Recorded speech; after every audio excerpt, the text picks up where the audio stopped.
black figure like a full-sailed merchantman behind a tiny pilot-boat.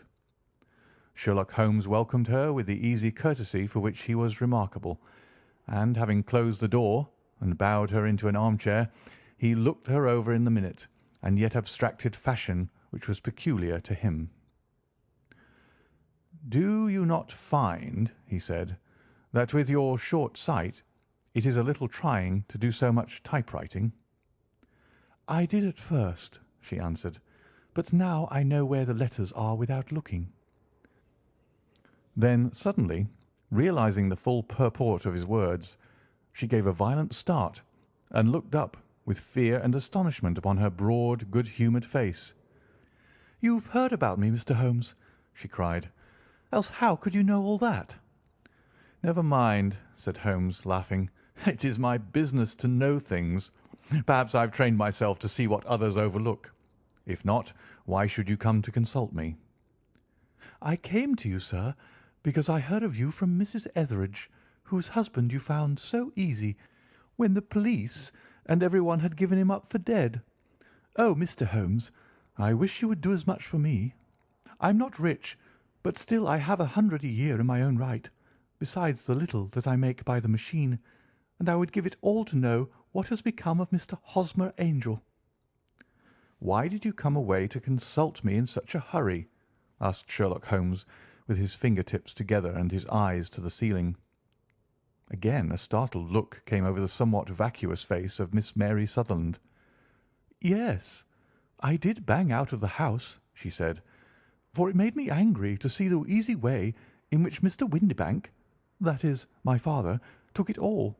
He would not go to the police, and he would not go to you, and so at last, as he would do nothing and kept on saying that there was no harm done, it made me mad, and I just on with my things and came right away to you." "Your father?" said Holmes.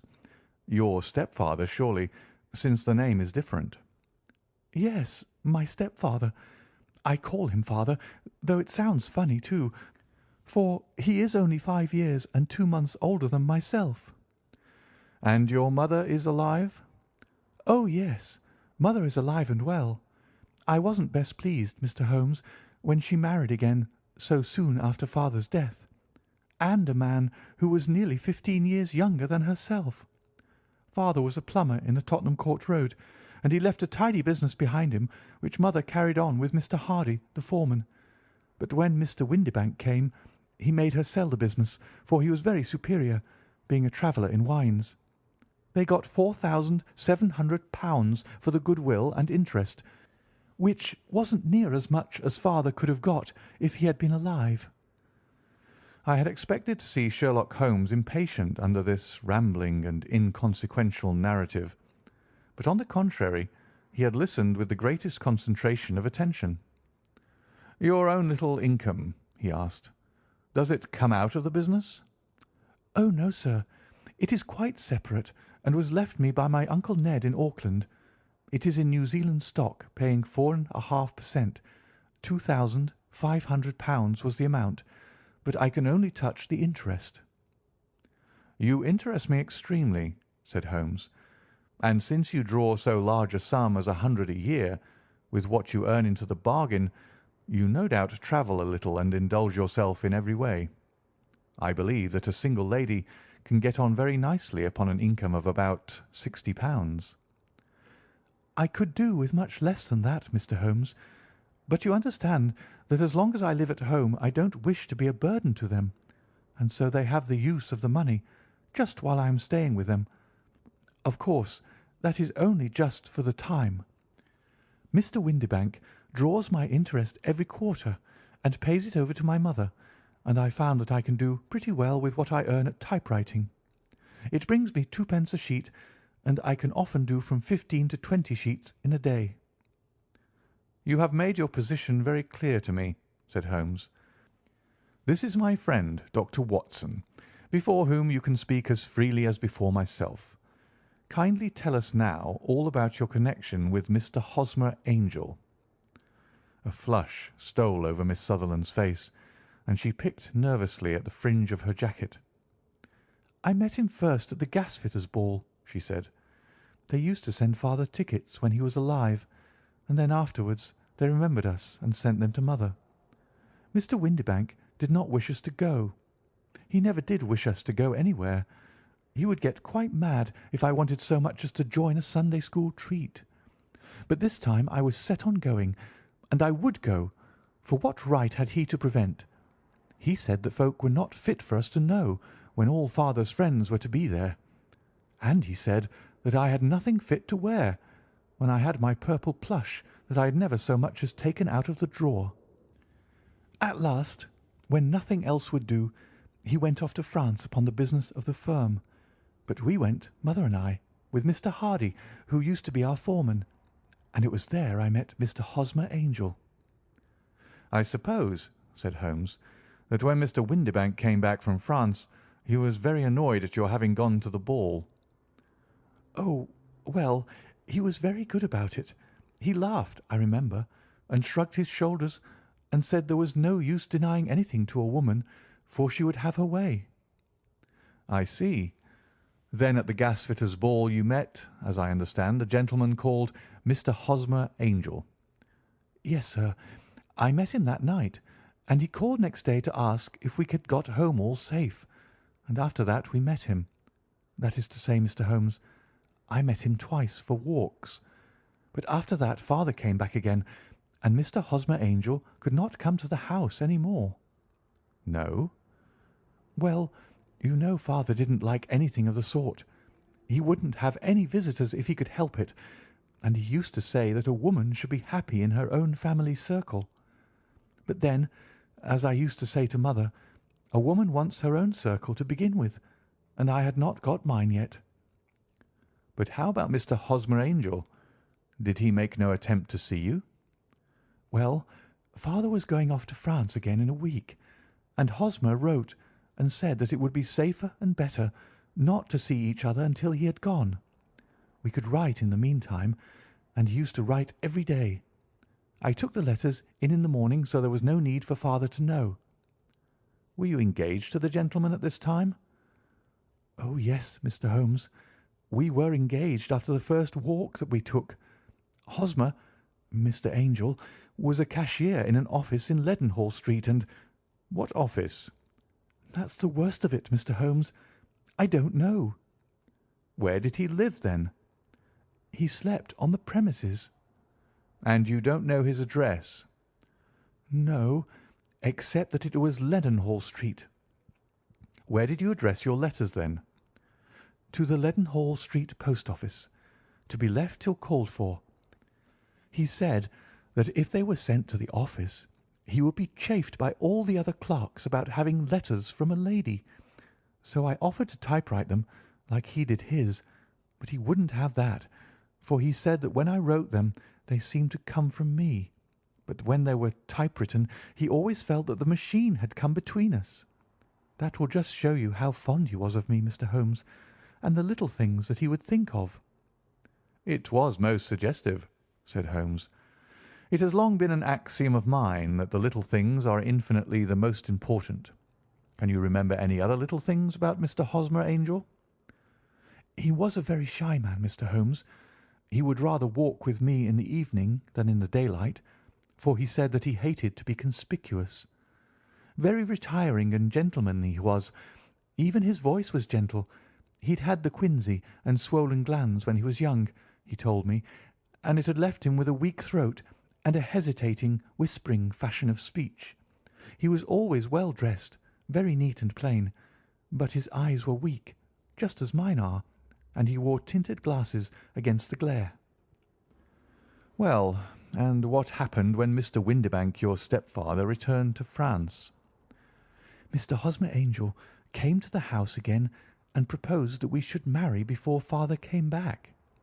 He was in dreadful earnest, and made me swear with my hands on the testament that whatever happened I would always be true to him. Mother said he was quite right to make me swear, and that it was a sign of his passion. Mother was all in his favour from the first, and was even fonder of him than I was.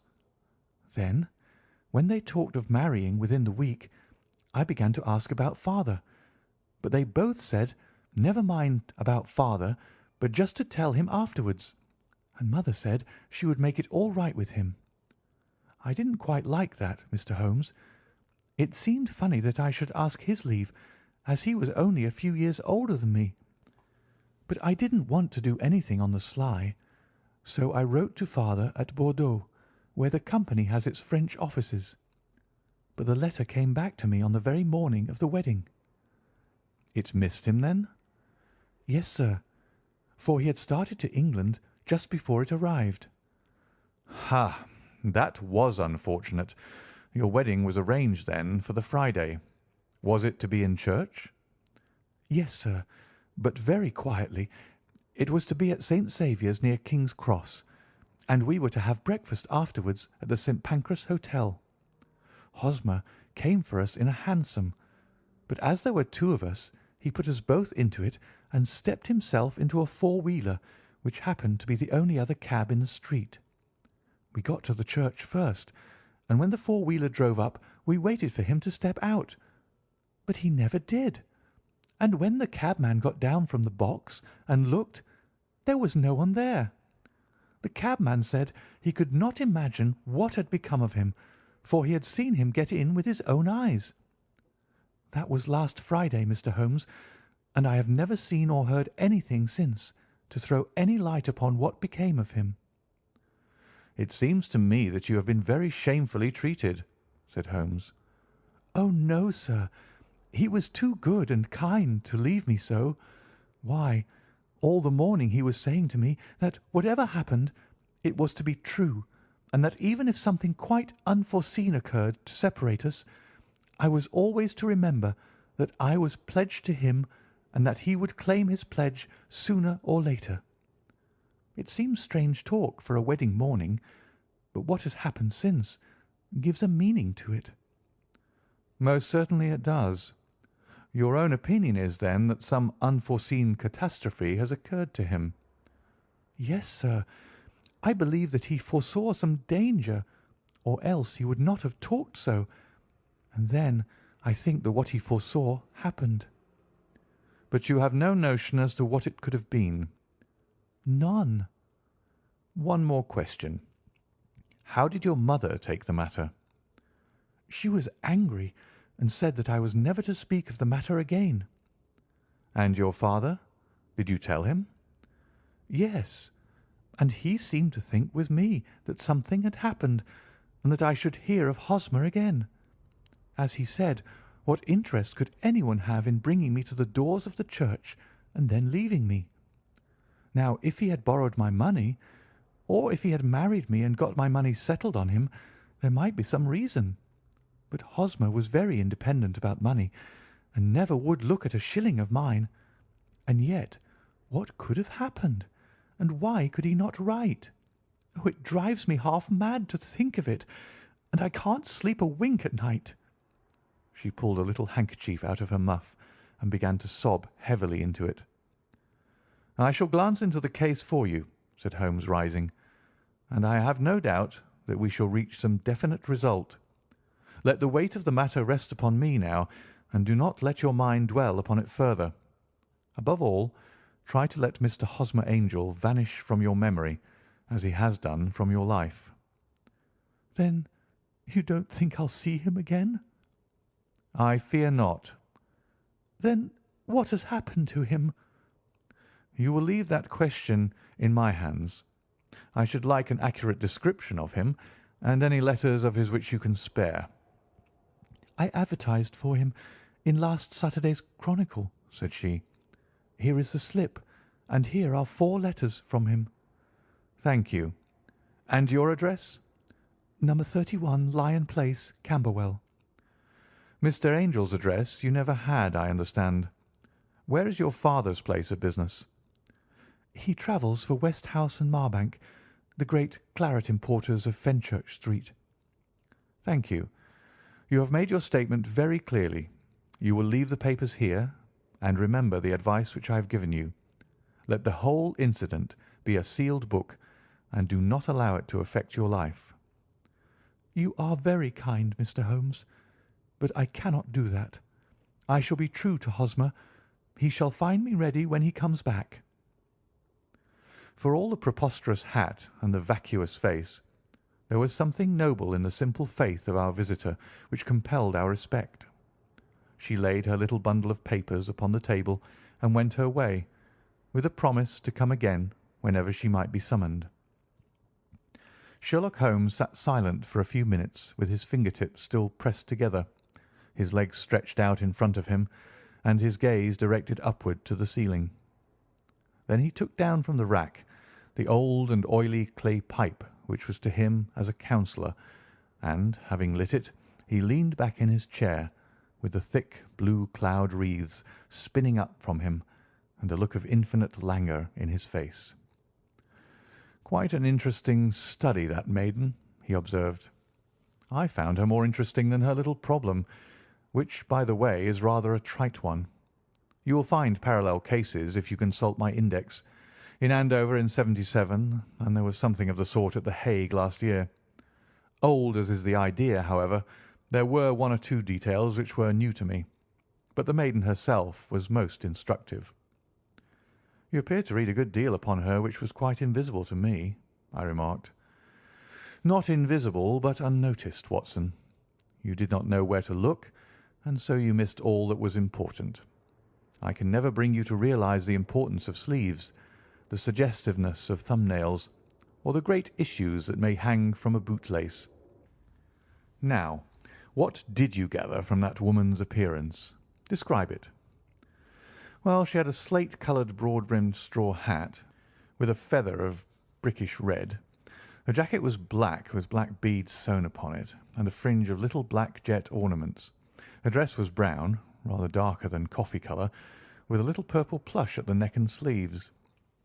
Her gloves were greyish, and were worn through at the right forefinger. Her boots I didn't observe.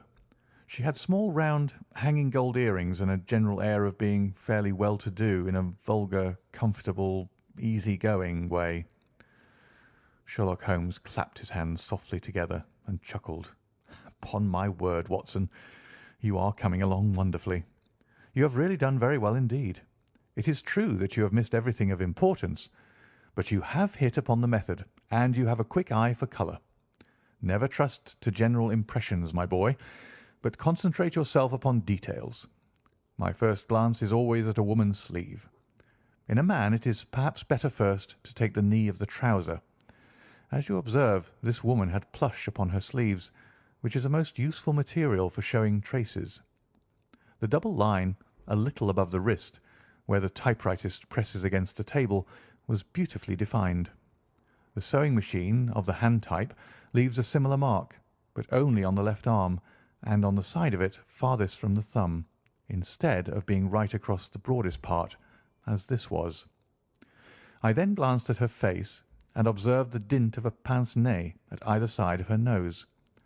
I ventured a remark upon short sight and typewriting, which seemed to surprise her. It surprised me. But surely it was obvious. I was then much surprised and interested, on glancing down, to observe that, though the boots which she was wearing were not unlike each other, they were really odd ones, the one having a slightly decorated toe-cap, and the other a plain one. One was buttoned only in the 2 lower buttons out of 5, and the other at the first, third, and fifth. Now, when you see that a young lady, otherwise neatly dressed, has come away from home with odd boots, half buttoned, it is no great deduction to say that she came away in a hurry." "And what else?" I asked, keenly interested, as I always was, by my friend's incisive reasoning. "I noted in passing that she had written a note before leaving home, but after being fully dressed. You observed that her right glove was torn at the forefinger, but you did not apparently see that both glove and finger were stained with violet ink. She had written in a hurry, and dipped her pen too deep. It must have been this morning, or the mark would not remain clear upon the finger. All this is amusing, though rather elementary, but I must go back to business, Watson. Would you mind reading me the advertised description of Mr. Hosmer Angel?" I held the little printed slip to the light. "Missing," it said, "on the morning of the 14th, a gentleman named Hosmer Angel, about 5 foot 7 inches in height, strongly built, sallow complexion, black hair, a little bald in the centre, bushy, black side whiskers and moustache, tinted glasses, slight infirmity of speech, was dressed when last seen in black frock coat faced with silk, black waistcoat, gold Albert chain and grey Harris tweed trousers, with brown gaiters over elastic-sided boots. Known to have been employed in an office in Leadenhall Street. Anybody bringing— "That will do," said Holmes. "As to the letters," he continued, glancing over them, "they are very commonplace. Absolutely no clue in them to Mr. Angel, save that he quotes Balzac once.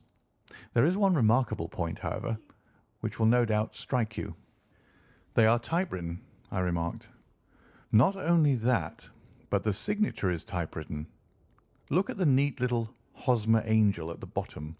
There is a date, you see, but no superscription except Leadenhall Street, which is rather vague. The point about the signature is very suggestive. In fact, we may call it conclusive." "Of what?" "My dear fellow, is it possible you do not see how strongly it bears upon the case?" "I cannot say that I do, unless it were that he wished to be able to deny his signature if an action for breach of promise were instituted." "No, that was not the point. However, I shall write 2 letters, which should settle the matter. One is to a firm in the City, the other is to the young lady's stepfather, Mr. Windibank, asking him whether he could meet us here at 6 o'clock to-morrow evening. It is just as well that we should do business with the male relatives. And now, Doctor, we can do nothing until the answers to those letters come, so we may put our little problem upon the shelf for the interim." I had had so many reasons to believe in my friend's subtle powers of reasoning and extraordinary energy in action that I felt that he must have some solid grounds for the assured and easy demeanour with which he treated the singular mystery which he had been called upon to fathom. Once only had I known him to fail, in the case of the King of Bohemia and of the Irene Adler photograph.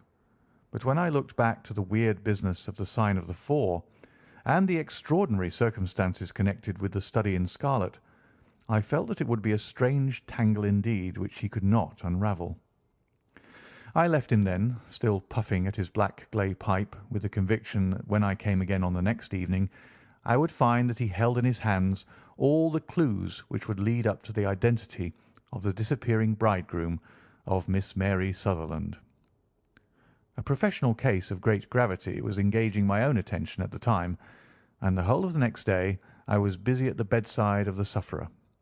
It was not until close upon 6 o'clock that I found myself free and was able to spring into a hansom and drive to Baker Street, half afraid that I might be too late to assist at the denouement of the little mystery. I found Sherlock Holmes alone, however, half asleep, with his long, thin form curled up in the recesses of his armchair. A formidable array of bottles and test tubes, with the pungent, cleanly smell of hydrochloric acid, told me that he had spent his day in the chemical work which was so dear to him. "Well, have you solved it?" I asked as I entered. "Yes, it was the bisulphate of baryta." "No, no, the mystery!" I cried. "Oh, that! I thought of the salt that I had been working upon. There was never any mystery in the matter, though, as I said yesterday, some of the details are of interest. The only drawback is that there is no law, I fear, that can touch the scoundrel." "Who was he, then, and what was his object in deserting Miss Sutherland?" The question was hardly out of my mouth, and Holmes had not yet opened his lips to reply, when we heard a heavy footfall in the passage and a tap at the door. "This is the girl's stepfather, Mr. James Windibank," said Holmes. "He has written to me to say that he would be here at 6. Come in." The man who entered was a sturdy, middle-sized fellow, some 30 years of age, clean-shaven and sallow-skinned, with a bland, insinuating manner and a pair of wonderfully sharp and penetrating grey eyes. He shot a questioning glance at each of us, placed his shiny top hat upon the sideboard, and with a slight bow sidled down into the nearest chair. "Good evening, Mr. James Windibank," said Holmes. "I think that this typewritten letter is from you, in which you made an appointment with me for 6 o'clock." "Yes, sir. I'm afraid that I'm a little late, but I'm not quite my own master, you know." I am sorry that Miss Sutherland has troubled you about this little matter, for I think it is far better not to wash linen of the sort in public. It was quite against my wishes that she came, but she is a very excitable, impulsive girl, as you may have noticed, and she is not easily controlled when she's made up her mind on a point. Of course, I did not mind you so much, as you are not connected with the official police, but it is not pleasant to have a family misfortune like this noised abroad. Besides, it is a useless expense, for how could you possibly find this Hosmer Angel?" "On the contrary," said Holmes quietly, "I have every reason to believe that I will succeed in discovering Mr. Hosmer Angel." Mr. Windibank gave a violent start and dropped his gloves. "I'm delighted to hear it," he said. "It is a curious thing," remarked Holmes, "that a typewriter has really quite as much individuality as a man's handwriting. Unless they are quite new, no two of them write exactly alike. Some letters get more worn than others, and some wear only on one side. Now, you remark in this note of yours, Mr. Windibank, that in every case there is some little slurring over of the E and a slight defect in the tail of the R. There are 14 other characteristics, but those are the more obvious. We do all our correspondence with this machine at the office, and no doubt it is a little worn," our visitor answered, glancing keenly at Holmes with his bright little eyes. "And now I will show you what is really a very interesting study, Mr. Windibank," Holmes continued. "I think of writing another little monograph some of these days on the typewriter and its relation to crime. It is a subject to which I have devoted some little attention. I have here 4 letters which purport to come from the missing man. They are all typewritten. In each case not only are the E's slurred and the R's tailless, but you will observe, if you care to use my magnifying lens, that the 14 other characteristics to which I have alluded are there as well." Mr. Windibank sprang out of his chair and picked up his hat. "I cannot waste time over this sort of fantastic talk, Mr. Holmes," he said. "If you can catch the man, catch him, and let me know when you have done it." "Certainly," said Holmes, stepping over and turning the key in the door. "I let you know, then, that I have caught him." "What? Where?" shouted Mr. Windibank, turning white to his lips and glancing about him like a rat in a trap. "Oh, it won't do, really it won't," said Holmes suavely. "There is no possible getting out of it, Mr. Windibank. It is quite too transparent, and it was a very bad compliment when you said that it was impossible for me to solve so simple a question. That's right. Sit down and let us talk it over." Our visitor collapsed into a chair with a ghastly face and a glitter of moisture on his brow. It's not actionable," he stammered. "I am very much afraid that it is not. But between ourselves, Windibank, it was as cruel and selfish and heartless a trick in a petty way as ever came before me. Now let me just run over the course of events, and you will contradict me if I go wrong." The man sat huddled up in his chair with his head sunk upon his breast, like one who is utterly crushed. Holmes stuck his feet up on the corner of the mantelpiece, and, leaning back with his hands in his pockets, began talking, rather to himself, as it seemed, than to us. "The man married a woman very much older than himself for her money," said he, "and he enjoyed the use of the money of the daughter as long as she lived with them. It was a considerable sum for people in their position, and the loss of it would have made a serious difference. It was worth an effort to preserve it. The daughter was of a good, amiable disposition, but affectionate and warm-hearted in her ways, so that it was evident that with her fair personal advantages and her little income she would not be allowed to remain single long. Now her marriage would mean, of course, the loss of 100 a year. So what does her stepfather do to prevent it? He takes the obvious course of keeping her at home and forbidding her to seek the company of people of her own age. But soon he found that they would not answer for ever. She became restive, insisted upon her rights, and finally announced her positive intention of going to a certain ball. What does her clever stepfather do then? He conceives an idea more creditable to his head than to his heart. with the connivance and assistance of his wife, he disguised himself, covered those keen eyes with tinted glasses, masked the face with a moustache and a pair of bushy whiskers, sunk that clear voice into an insinuating whisper, and doubly secure on account of the girl's short sight, he appears as Mr. Hosmer Angel, and keeps off other lovers by making love himself. "It was only a joke at first," groaned our visitor. "We never thought that she would have been so carried away." "Very likely not.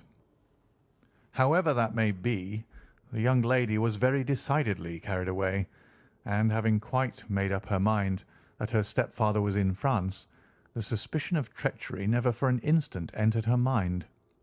She was flattered by the gentleman's attentions, and the effect was increased by the loudly expressed admiration of her mother. Then Mr. Angel began to call, for it was obvious that the matter should be pushed as far as it would go if a real effect were to be produced. There were meetings, and an engagement which would finally secure the girl's affections from turning towards anyone else. But the deception could not be kept up forever.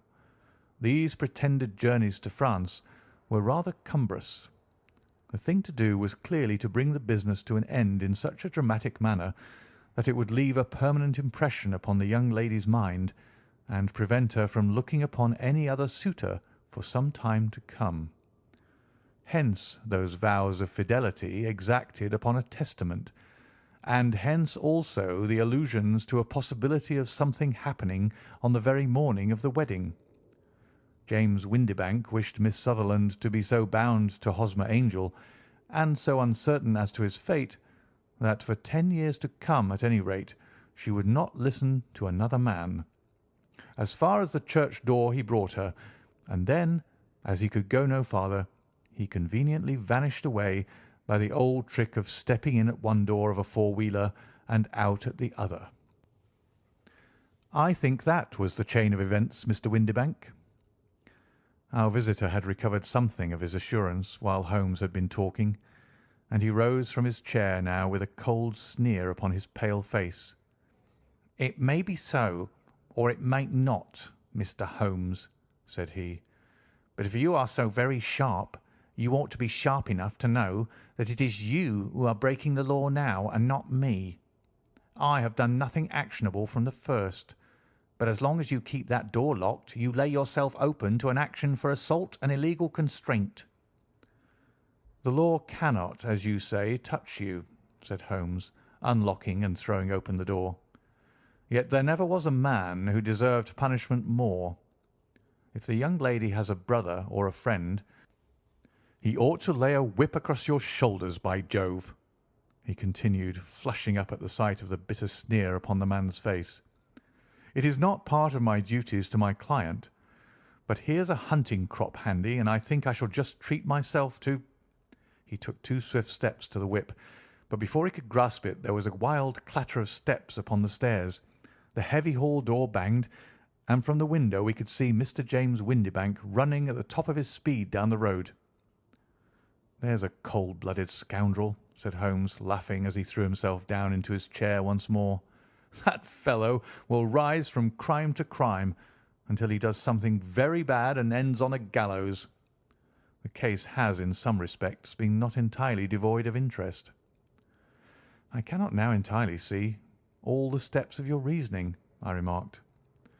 "Well, of course it was obvious from the first that this Mr. Hosmer Angel must have some strong object for his curious conduct, and it was equally clear that the only man who really profited by the incident, as far as we could see, was the stepfather.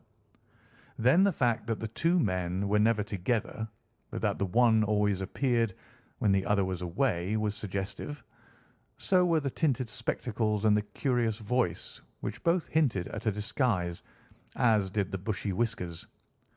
My suspicions were all confirmed by his peculiar action in typewriting his signature, which of course inferred that his handwriting was so familiar to her that she would recognize even the smallest sample of it. You see, all these isolated facts, together with many minor ones, all pointed in the same direction." "And how did you verify them?" "Having once spotted my man, it was easy to get corroboration. I knew the firm for which this man worked.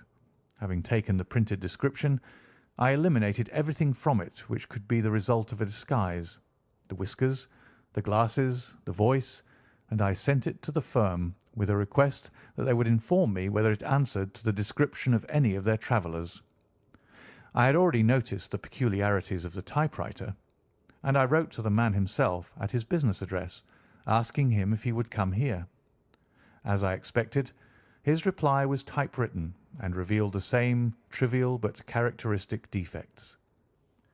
The same post brought me a letter from Westhouse and Marbank of Fenchurch Street to say that the description tallied in every respect with that of their employee, James Windibank. "And Miss Sutherland?" "If I tell her, she will not believe me. You may remember the old Persian saying, 'There is danger for him who taketh the tiger cub, and danger also for whoso snatches a delusion from a woman.' There is as much sense in Hafiz as in Horace, and as much knowledge of the world." End of A Case of Identity.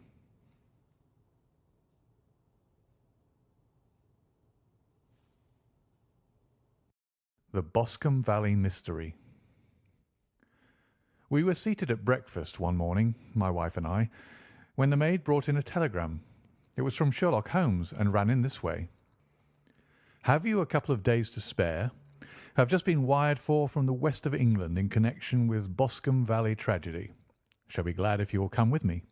Air and scenery perfect. Leave Paddington by the 11:15. "What do you say, dear?" said my wife, looking across at me. "Will you go?" "I really don't know what to say. I have a fairly long list at present." "Oh, Anstruther would do the work for you. You've been looking a little pale lately. I think that the change would do you good, and you're always so interested in Mr. Sherlock Holmes's cases." "I should be ungrateful if I were not, seeing what I gained through one of them," I answered. "But if I'm to go, I must pack at once, for I have only half an hour."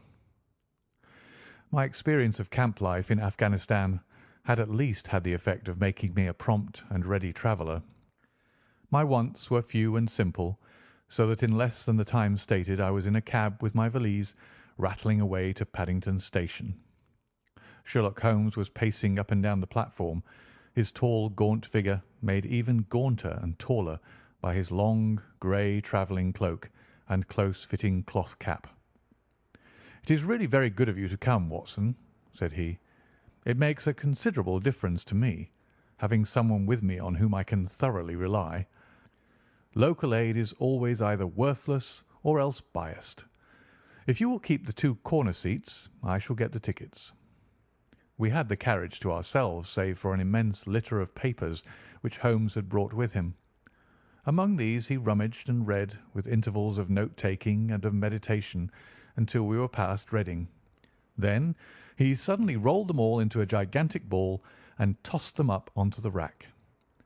"Have you heard anything of the case?" he asked. "Not a word. I have not seen a paper for some days." "The London press has not had very full accounts. I have just been looking through all the recent papers in order to master the particulars. It seems, from what I gather, to be one of those simple cases which are so extremely difficult." "That sounds a little paradoxical." "But it is profoundly true. Singularity is almost invariably a clue. The more featureless and commonplace a crime is, the more difficult it is to bring it home. In this case, however, they have established a very serious case against the son of the murdered man." "It is a murder, then?" "Well, it is conjectured to be so. I shall take nothing for granted until I have the opportunity of looking personally into it. I will explain the state of things to you, as far as I have been able to understand it, in a very few words. Boscombe Valley is a country district not very far from Ross, in Herefordshire. The largest landed proprietor in that part is a Mr. John Turner, who made his money in Australia and returned some years ago to the old country. One of the farms which he held, that of Hatherley, was let to Mr. Charles McCarthy, who was also an ex-Australian. The men had known each other in the colonies, so that it was not unnatural that when they came to settle down they should do so as near each other as possible. Turner was apparently the richer man, so McCarthy became his tenant, but still remained, it seems, upon terms of perfect equality, as they were frequently together. McCarthy had one son, a lad of 18, and Turner had an only daughter of the same age, but neither of them had wives living. They appear to have avoided the society of the neighbouring English families, and to have led retired lives, though both the McCarthys were fond of sport and were frequently seen at the race meetings of the neighbourhood. McCarthy kept 2 servants, a man and a girl. Turner had a considerable household, some half-dozen at the least. That is as much as I have been able to gather about the families. Now for the facts. On June 3rd, that is, on Monday last, McCarthy left his house at Hatherley about 3 in the afternoon and walked down to the Boscombe Pool, which is a small lake formed by the spreading out of the stream which runs down the Boscombe Valley. He had been out with his serving man in the morning at Ross, and he had told the man that he must hurry, as he had an appointment of importance to keep at 3. From that appointment he never came back alive. From Hatherley farmhouse to the Boscombe Pool is 1/4 mile, and 2 people saw him as he passed over this ground. One was an old woman whose name is not mentioned, and the other was William Crowder, a gamekeeper in the employ of Mr. Turner. Both these witnesses deposed that Mr. McCarthy was walking alone. The gamekeeper adds that within a few minutes of his seeing Mr. McCarthy pass, he had seen his son, Mr. James McCarthy, going the same way, with a gun under his arm. To the best of his belief, the father was actually in sight at the time, and the son was following him. He thought no more of the matter until he heard in the evening of the tragedy that had occurred. The 2 McCarthys were seen after the time when Michael Crowder, the gamekeeper, lost sight of them. The Boscombe Pool is thickly wooded round with just a fringe of grass and of reeds round the edge. A girl of 14, Patience Moran, who is the daughter of the lodge-keeper of the Boscombe Valley estate, was in one of the woods picking flowers. She states that while she was there she saw, at the border of the wood and close by the lake, Mr. McCarthy and his son, and that they appeared to be having a violent quarrel. She heard Mr. McCarthy the elder using very strong language to his son, and she saw the latter raise up his hand as if to strike his father.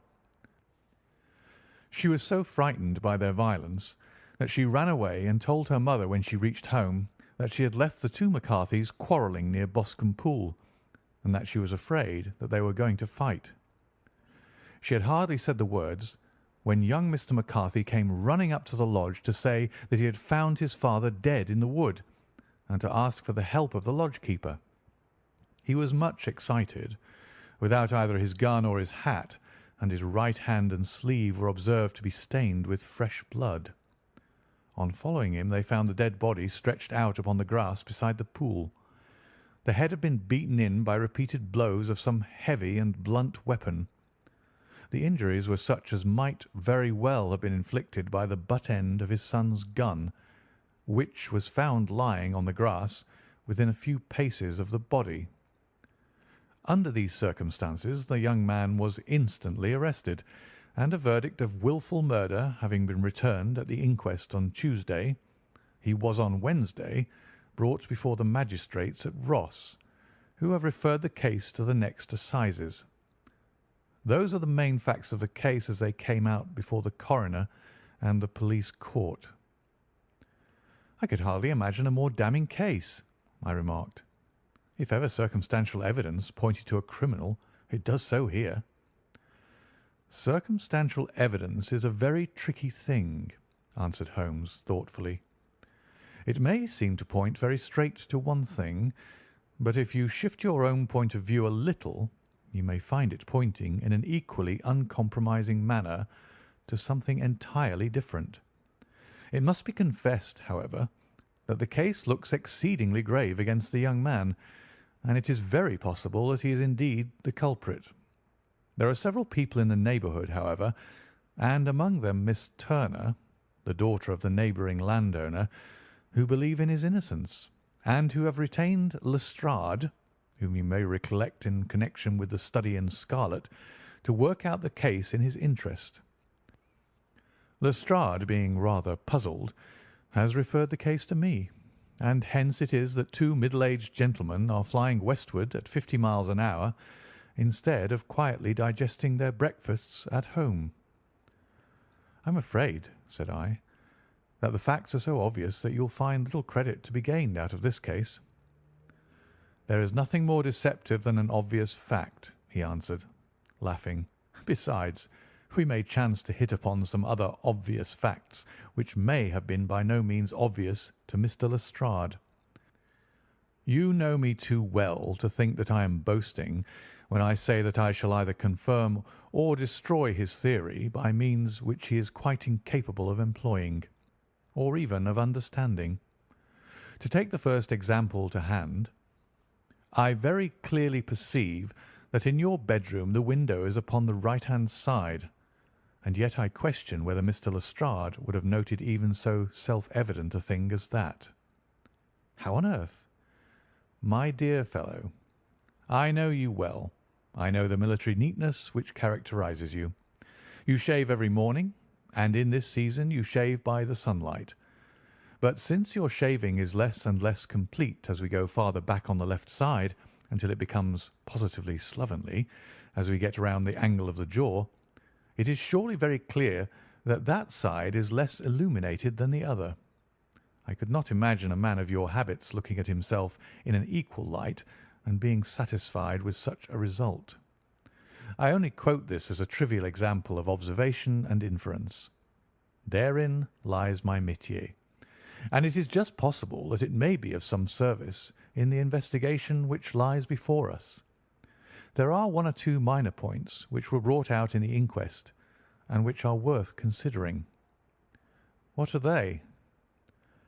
"It appears that his arrest did not take place at once, but after the return to Hatherley Farm. On the Inspector of Constabulary informing him that he was a prisoner, he remarked that he was not surprised to hear it, and that it was no more than his deserts.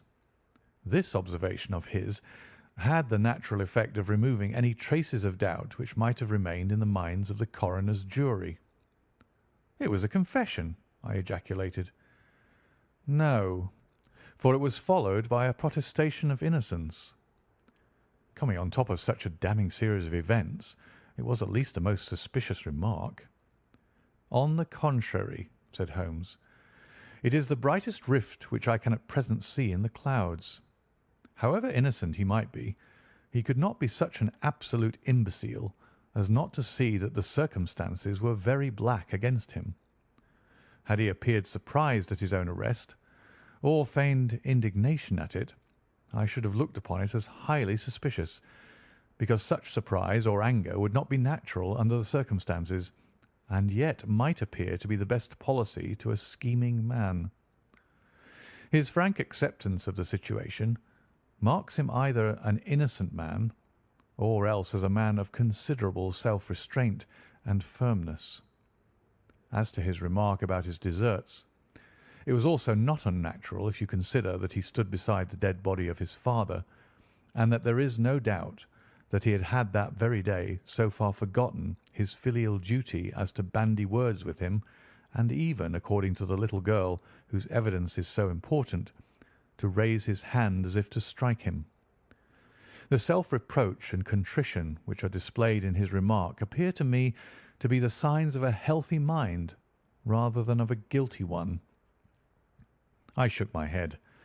"Many men have been hanged on far slighter evidence," I remarked. "So they have, and many men have been wrongfully hanged. What is the young man's own account of the matter?" "It is, I am afraid, not very encouraging to his supporters, though there are one or two points in it which are suggestive. You will find it here, and may read it for yourself."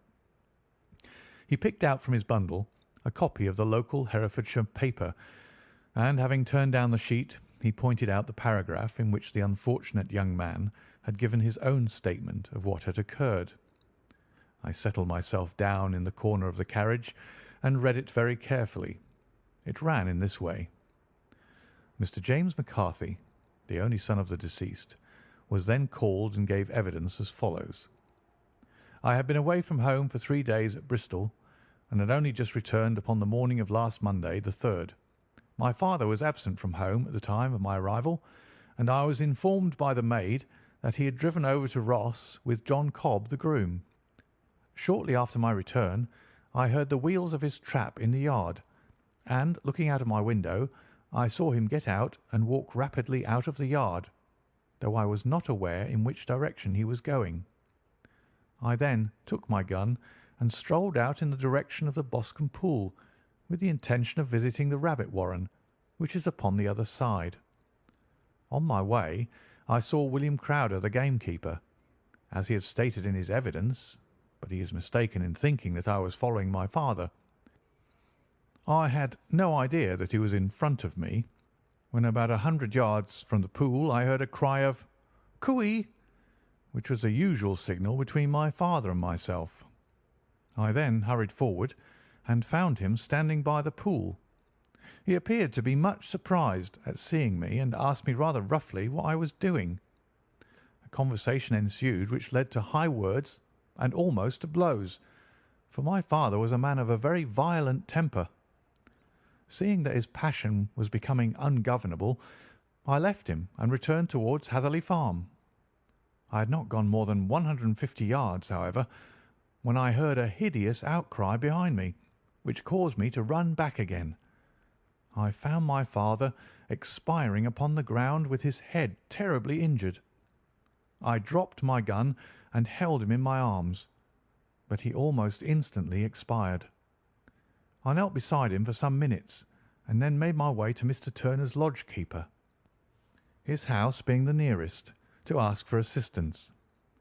I saw no one near my father when I returned, and I have no idea how he came by his injuries. He was not a popular man, being somewhat cold and forbidding in his manners, but he had, as far as I know, no active enemies.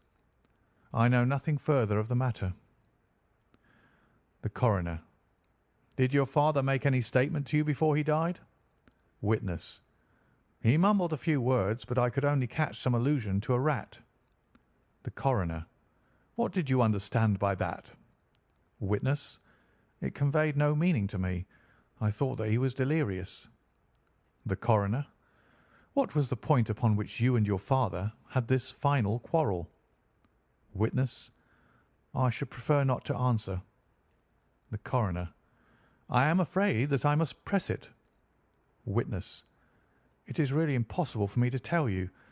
I can assure you that it has nothing to do with the sad tragedy which followed. The Coroner: That is for the court to decide. I need not point out to you that your refusal to answer will prejudice your case considerably in any future proceedings which may arise. Witness: I must still refuse. The Coroner: I understand that the cry of "Cooey" was a common signal between you and your father. Witness: It was.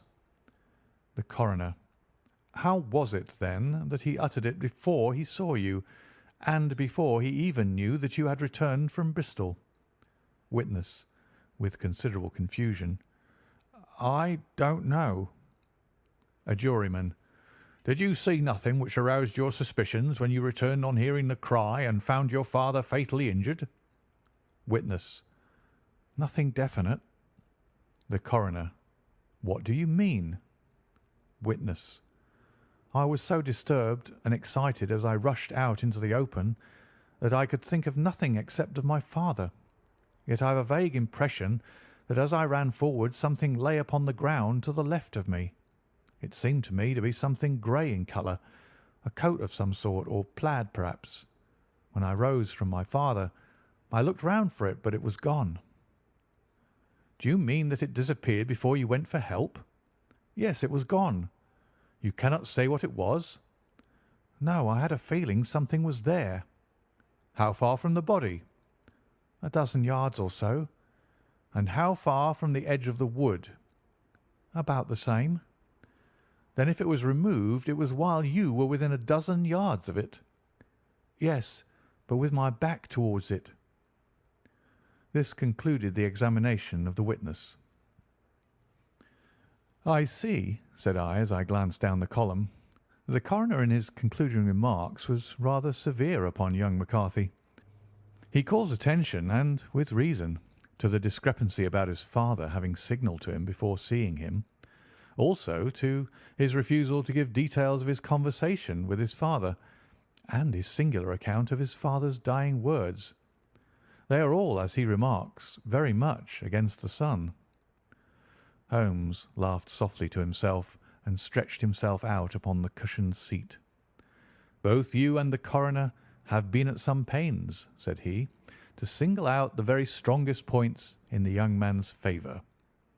Don't you see that you alternately give him credit for having too much imagination and too little?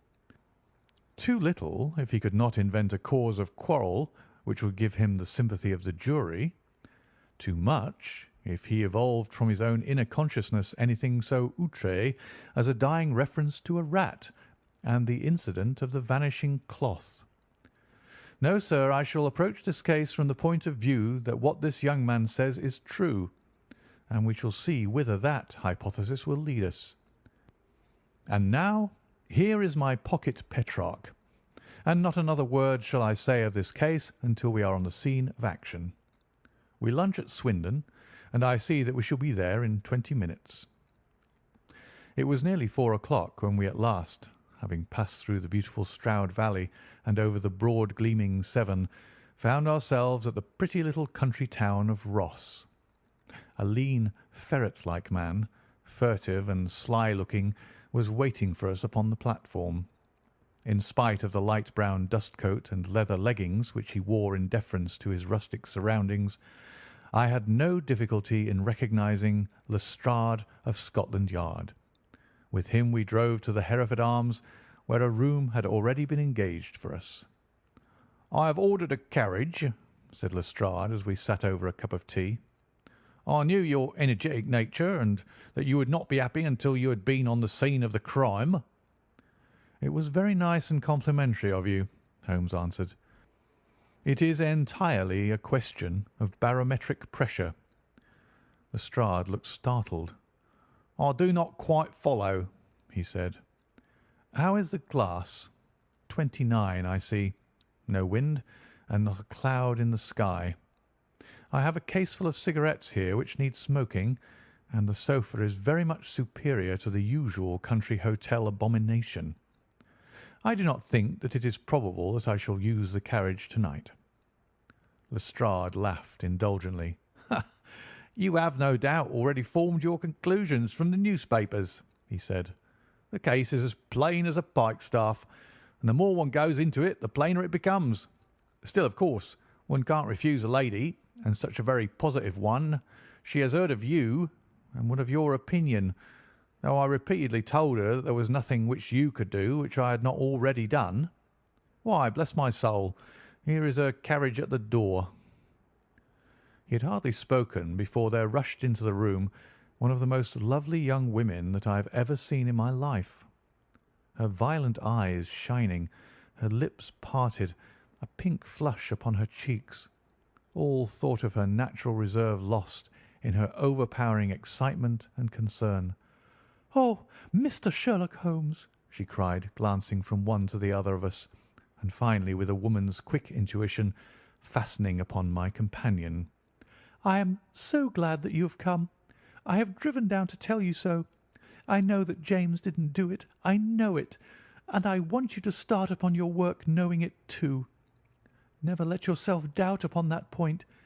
We have known each other since we were little children, and I know his faults as no one else does, but he is too tender-hearted to hurt a fly. Such a charge is absurd to anyone who really knows him." "I hope we may clear him, Miss Turner," said Sherlock Holmes. "You may rely upon my doing all that I can." "But you have read the evidence. You have formed some conclusions. Do you not see some loophole, some flaw? Do you not yourself think that he is innocent?" "I think that is very probable." "There now!" she cried, throwing back her head and looking defiantly at Lestrade. "You hear? He gives me hopes." Lestrade shrugged his shoulders. "I am afraid that my colleague has been a little quick in forming his conclusions," he said.